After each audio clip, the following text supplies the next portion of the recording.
तो पार्सन का हम जिक्र कर रहे थे। Parson is a good character, good religious character. एक और हमने देखा है, कौन सा है good religious character? Oxenford, cleric of Oxford, ठीक है। वो इसी ऑक्सनफोर्ड लिखता है, आपने इसी ऑक्सफोर्ड ही समझना, ऑक्सफोर्ड क्लैरिक। और ये क्या है? True preacher of Christ gospel, ठीक है। ट्रू प्रीचर है, ये कोई उस तरह की बातें नहीं करता जिस तरह के वो पहले हमने फ्रायर देखा है और हमने मंक देखा है, ठीक है। और बहुत ही एक वंडरफुल किस्म का, इंटेलिजेंट किस्म का आदमी है। अच्छा, इसमें एक और बात भी आपको देखिएगा कि जो पॉजिटिव कैरेक्टर्स हैं उनके अंदर बहुत कम चीज़ें होती हैं जिनको मतलब जो हाईलाइट हो सकती हैं या जिनके बारे में सवाल पूछा जा सकता है, ठीक। तो ये एक कॉमन सी बात है, ये कोई इतनी मतलब मुश्किल बात नहीं है, ऑब्वियस बात है ये। और क्यों ये ऑब्वियस है, इस तरह क्यों होता है? क्योंकि ज़ाहिरी बात है, जब कोई बंदा कोई डिफरेंट काम करेगा जिस काम के लिए वो हायर्ड नहीं है या जिस काम का उसको चार्ज नहीं दिया गया, तो फिर ही वो हाईलाइट होगा ना, ठीक है। तो ये ऐसा बंदा लेकिन नहीं है, बड़ा पॉजिटिव आदमी है। और चौसर ने वैसे इसे काफ़ी टाइम मतलब काफ़ी लाइंस दी हैं। और इसके बारे में क्या बताता है कि वो बड़ा एक अच्छा इंसान है और he visits the poor and in his area, जो इसको एरिया दिया गया है वहाँ पे जाता है। और इसने अपने हाथ में एक he is on foot and has a staff, यानी कि उसके हाथ में एक लाठी भी है।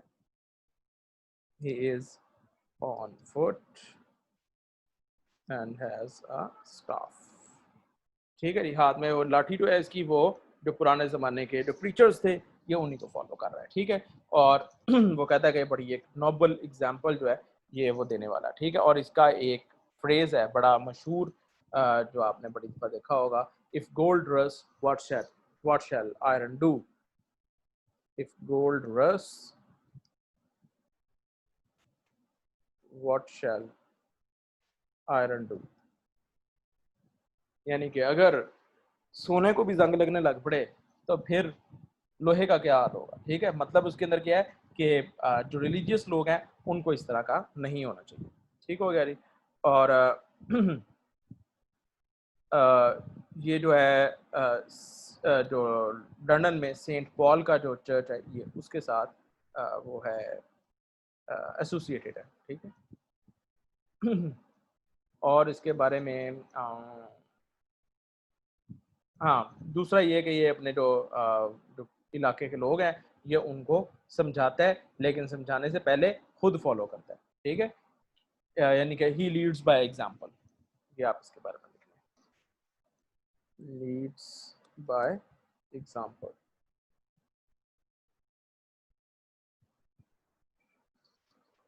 लें जी, अगला बंदा है प्लोमैन है। प्लोमैन ये बिल्कुल एक सिंपल बात वो है, लेकिन ये प्लोमैन कौन है? ये इसका भाई है। Plowman is the Plowman he is the brother of,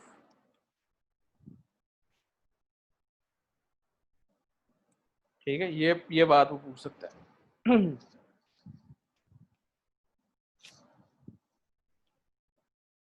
अच्छा, और ये बड़ा अच्छा है वर्कर, जारी बात है वो उसका भाई है, तो इसके अंदर भी सारी जो है ना वो पॉजिटिव सारी चीज़ें हैं। वो अपने टैक्सेस पूरे देता है, मतलब कि उसका भाई एक ओहदे पे है लेकिन उसके बावजूद वो अपने टैक्सेस पूरे देता है। और वो अपनी हर चीज़ जो है वो उसका मतलब जिम्मेदार इंसान है, एक पॉजिटिव करेक्टर है ये भी। उसके बाद रीव, मिलर, समनर, पार्टनर और मैंसिपल, ये चार करेक्टर्स, फिर ये चार पांच करेक्टर्स का नाम लेता है और हमें जिससे इंट्रोड्यूस करवाता है वो समनर और पार्टनर है, ठीक है। यानी कि जिनको डिटेल में इंट्रोड्यूस करवाता है। वह तो मिलर के बारे में भी इसने बताया, ठीक है। और मिलर जो है वो बड़ी स्ट्रॉन्ग फेलो है, बड़ा मस्कुलर है, ठीक है। ये उसके बारे में इसने हमें बताया है। और बाकी जो है ना, एक मेरा नहीं ख्याल कि इसके अंदर कोई बड़ा इम्पोर्टेंट कोई चीज़ होगी। अच्छा, मैं मेजर कैरेक्टर्स के ऊपर फोकस कर रहा हूँ क्योंकि मेरा ख्याल है कि वहीं से ही आएगा और ऑब्वियस लगता यही है कि मेजर जो कैरेक्टर्स हैं उन्हीं के अंदर से वो सवाल पूछ सकता है, ठीक है जी। अच्छा, बाकी अगर आप गो थ्रू कर रहे हो तो आप इनकी एक आधी लाइन जो है वो समरीज अगर आपके पास हो तो आप इनको गो थ्रू थ्रू जो है ना वो कर लें, ठीक है। अब आगे जी समनर, और ये मेरा ख्याल है the most hideous character in the अच्छा, ये समनर के स्पेलिंग उस ज़माने में कुछ और होते थे, मैं मॉडर्न स्पेलिंग लिख रहा हूँ, समनर, ठीक है।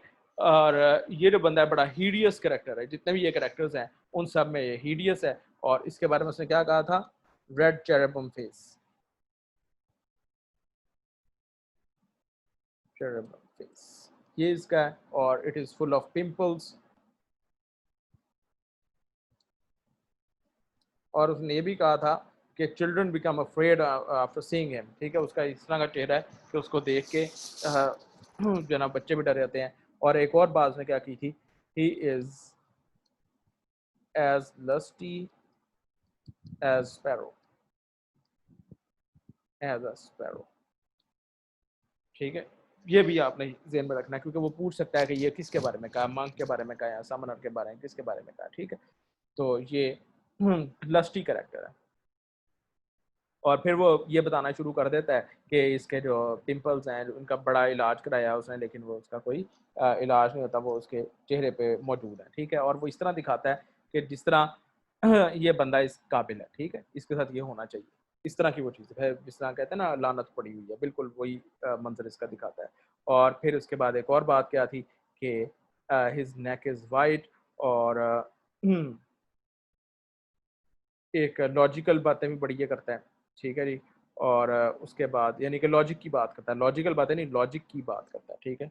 और he sings, he loves to sing, ये भी इसकी जो ना वो बात थी। और his hood is full of pains and different things, ठीक है, जो कर रहा होता है।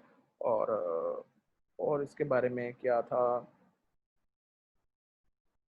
यही इसका बड़ा जो है ना सबसे एक तरह से आप कह सकते हैं कि ये बुरा करेक्टर है।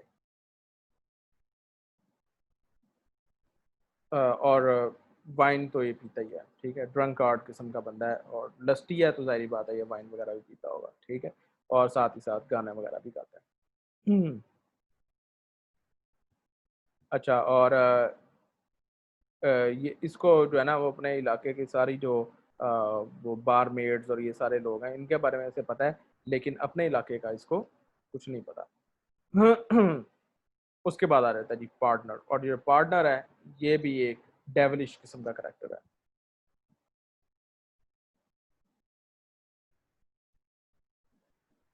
अच्छा जी, पार्टनर जो है वो ये इसका समझ लें कि इसका एक कंपेनियन है, ठीक है, इसके साथ ही है वो, ये इसका फ्रेंड है। He is the friend of someone else, ठीक है। और ये क्या कहता है कि I have come straight from Rome. और इसके पास क्या है, इसके पास लाइसेंस है, ठीक है, लाइसेंस की जगह लोगों को पार्डन करने का।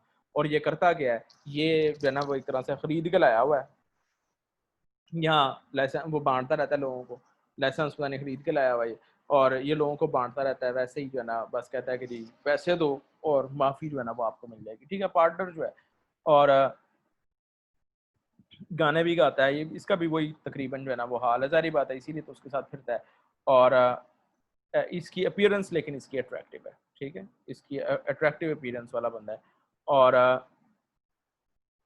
एक और जो इसकी बात है ना कि इसके बारे में चौसठ ने कहा था, ये बड़ी एक हैरान कुन बात है कि चौसठ ने उसके बारे में बात करी थी कि he said he was a homosexual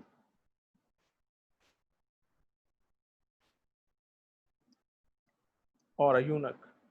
ये चौसठ ने उसके हुलिये से अंदाज़ा लगाया, ठीक है। और ये लाइन है इसके अंदर, यानी कि उसने बताया कि मुझे लगता है कि उसके जो ना हरकतों से कि ये इस तरह का है। और फिर कहता है इस तरह का कोई पार्टनर आपको कहीं भी नहीं मिलेगा, ठीक है, जिस तरह का ये पार्टनर है। और ये इसकी बैड मॉरल्स को जो है ना वो रिप्रेजेंट कर रहा है, ठीक है। और इसने क्या किया हुआ है, इसने फॉल्स रेलिक्स भी रखी हुई है, फॉल्स रेलिक्स। अब ये वो सारी बातें हैं जो ये सारी यहाँ पे नजर आ रही है ना, ये सारी बातें हैं जिनके खिलाफ वाइक्लिफ खड़ा हुआ था। और जो लोलार्ड्स थे वो इसी के खिलाफ थे कि यार ये क्या लोग हैं जो बेड़ा गर्क कर रहे हैं, ठीक है। और जितना कोई पार्सन जो है वो 2 महीने में कमाता है ना, ये 1 महीने में कमा लेता है उतना, ठीक है। और वो इसीलिए कमा लेता है क्योंकि ये सबको कहता है कि मैं बड़ा नोबल एक्लेसियास्ट हूँ, बड़ा नोबल कैरेक्टर हूँ। और इसी वजह से लोग जो है ना वो उसकी थोड़ी बहुत इज्जत कर लेते हैं, और जब तक वो इज्जत उनको समझ आती है तब तक ये लूट के भाग चुका होता है उन्हें, ठीक है। और ये रेलिक्स दिखाता है, यानी कि वो दिखाता है और उन्हें कहता है आप मुझे पैसे दें तो मैं आपको रेलिक्स दिखाऊंगा, वो फिर पैसे देते हैं और फिर ये रेलिक्स दिखाता है, ठीक है। और ये जनाब सारे करैक्टर्स तकरीबन मेरा ख्याल हो गए हैं। हाँ जी, कोई करैक्टर अगर रह गए वो माइनर करैक्टर होगा बिल्कुल, और इससे ज़्यादा तो नहीं हो सकता। और उसके बाद फिर ये बताता है कि हमने इरादा किया था कि every one will tell tales, two tales on while going and two tales while coming, ठीक है। तो टोटल हर करैक्टर ने कितनी कहानियां सुनानी है? 4, ठीक है। ये भी लिखा है, 2 while going और 2 while coming, 4 stories for each character।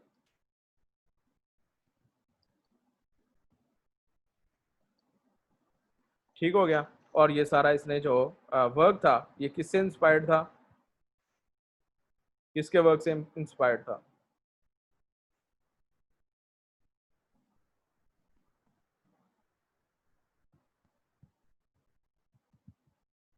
बोकैचियो। बोकैचियो का कौन सा वर्क? बोकैचियो पोएट है, इटालियन पोएट है, हाँ जी। इससे डा कैमरॉन, यस, दा कैमरॉन कह लें या डा कैमरॉन कह लें, ठीक है। अगर आप वो लिखेंगे लैटिन में इसका नाम जो लिखेंगे तो वो डा कैमरॉन, ठीक है। डा कैमरॉन या दा कैमरॉन, ठीक है। और उसके अंदर भी उसने क्या किया था कि कैरेक्टर्स थे और उनके a night of story telling, ये इसका मतलब था। और ये मैंने मेरा ख्याल बताया था जब हम in the right in the very beginning, जब हम जिक्र कर रहे थे तब मैंने इसके बारे में बताया था। तो नोट्स भी कंसल्ट कीजिएगा और ये भी देखें। और मेरा ख्याल है कि टॉसर के अंदर से अब कोई ऐसी चीज़ नहीं है जो आप पूछें और आपको ना पता हो, ठीक है। तो अब आप इसके अगर आपको ऑनलाइन कोई MCQs वगैरह करना चाहते हैं तो अब आप चौसर के कर लें, ठीक है। चौसर के अब आप करें और आप ज़रा उससे अंदाज़ा लगाएं कि आपको कितना आता है और कितना नहीं आता, ठीक है। ये डिफरेंट वेबसाइट्स पे उन्होंने दिए हुए हैं, तो आप किसी भी वेबसाइट से जो है ना वो करके देखें। लें जी, लेक्चर हमारा काफ़ी लंबा हो गया है और खैर कोई बात नहीं, कल इंशाल्लाह अब हम करेंगे जॉन मिल्टन। और मेरा ख्याल है कि हम एक लेक्चर जो है वो हिस्ट्री पे रखें और दूसरा लेक्चर जो है वो कोर्स के वर्क्स पे आए, ठीक है। और उसमें जॉन मिल्टन, जॉन डन और स्वाइट एंड सरे, मेरा ख्याल है ये तीनों हम बड़े आराम से कर सकते हैं, ठीक है। कोई इतना प्रॉब्लम नहीं है। तो कल हम वो तीन वो भी डिस्कस करेंगे और साथ ही साथ रोमांटिसिज्म जो है वो स्टार्ट करके एक दो पोइट्स का काम कर लेंगे, ठीक है जी। और यहाँ पे लेक्चर जो है वो हम ख़त्म करते हैं।